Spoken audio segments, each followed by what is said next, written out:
Ce sont des trajectoires funestes de familles parfois tombées dans l'oubli le plus total. Michel Esteban nous a donné rendez-vous au 27 de la rue Bourgneuf à Bayonne. Dans cet immeuble vivait une modeste famille juive, les Smil. Un matin d'octobre 42, ils sont interpellés par la police française et ne retourneront jamais à leur domicile. La particularité de cette famille, c'est que sur les 6 personnes, il y avait 5 enfants de 2 à 13 ans. La rue a été bouclée. Il était impossible de fuir. Les voisins n'étaient pas informés. Cette famille était installée depuis une dizaine d'années déjà ici à Bayonne. Et cette famille a disparu du monde en 5 jours à Auschwitz. Il n'y a aucune trace de cette famille hormis quelques documents administratifs. Nous n'avons même pas de photographie. C'est l'illustration parfaite de ce qu'est un génocide et un anéantissement d'une population. Nous sommes au début des années 2010. Michel, alors journaliste, va découvrir un document unique qui sera le point de départ de ses recherches. Au sous-sol de la mairie de Biarritz, dans un dossier des années 40 relatif aux Biarritz olympiques, il tombe par hasard sur une liste de juifs résidant dans la ville. Elle n'était pas à sa place. Avait-elle été oubliée, volontairement cachée, perdue? En tout cas, c'est la seule trace que nous avons d'un élément de collaboration municipale important. En tout, 98 noms classés par ordre alphabétique, avec pour chacune des personnes les adresses et les biens possédés. Il y a des chaises, des tables, etc. L'ensemble des biens, quels qu'ils soient, sont pillés et envoyés en Allemagne pour la population allemande. Des spoliations dont les Gomez-Vaes seront l'une des premières victimes au Pays Basque. Décembre 1940, leur bijouterie de la rue Portneuf est confisquée par les Allemands. Le couple prend la fuite et échappera aux arrestations. Mais alors, combien furent déportés? Michel décide de se pencher sur un pan de l'histoire locale jusqu'ici occultée. Nous n'avons aucune archive administrative de la sous-préfecture de Bayonne. Elles ont mystérieusement disparu après-guerre pour la période exactement de l'occupation, de juin 1940, arrivée des Allemands à Bayonne, jusqu'à leur départ, fin août 1944. Donc le travail de recherche a été celui d'un archéologue, véritablement.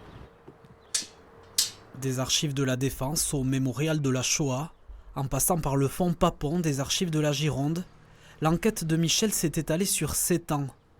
Une thèse de doctorat longue et minutieuse qui lui a permis de documenter 3 rafles organisées au Pays Basque.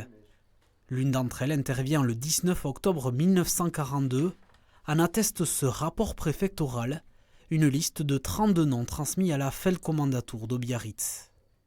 J'ai l'honneur de vous faire connaître que, conformément à vos ordres, les arrestations d'Israélites étrangers, dont les noms m'ont été indiqués, ont commencé dans les premières heures de la matinée du lundi 19 octobre. Pour Bayonne, Clisser Louis, Enzel Esther. Là, on a une communication rapide, en fait, liée à une volonté de trouver les personnes qui ont fui cette rafle. Voilà. Il faut aller très très vite, il faut arrêter le plus possible de juifs en cette période de 1942 pour fournir un maximum de personnes donc, aux Allemands.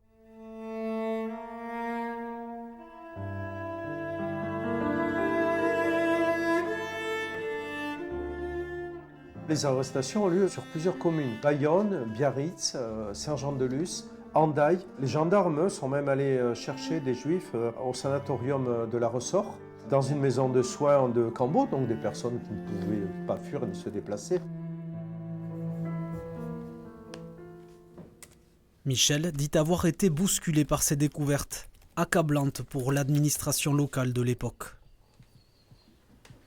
La collaboration, on va dire, d'une part de responsables administratifs nommés par Vichy, idéologiquement elle peut s'expliquer, mais une collaboration au ras du sol en fait, de simples fonctionnaires à employés de bureau. La responsabilité de chacun se trouve diluée.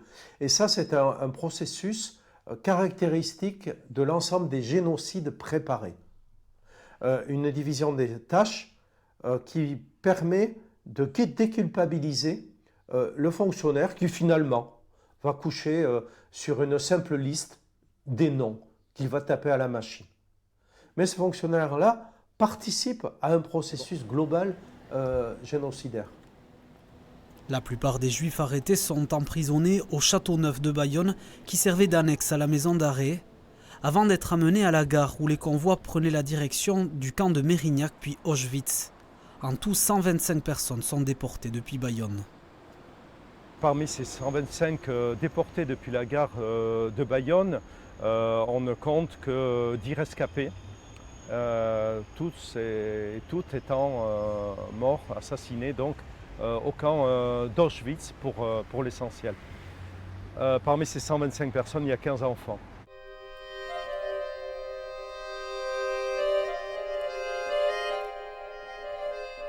Michel Esteban est le premier historien à avoir répertorié les victimes de la Shoah déportées depuis le Pays Basque en les replaçant au cœur de l'histoire.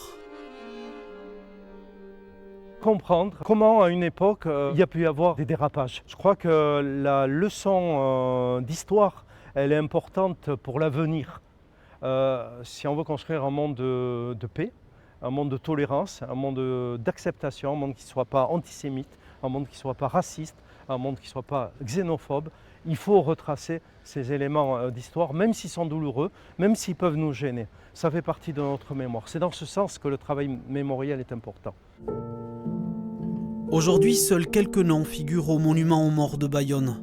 Une plaque commémorative permettra peut-être un jour d'honorer la mémoire de ces déportés et briser ainsi un trop long silence.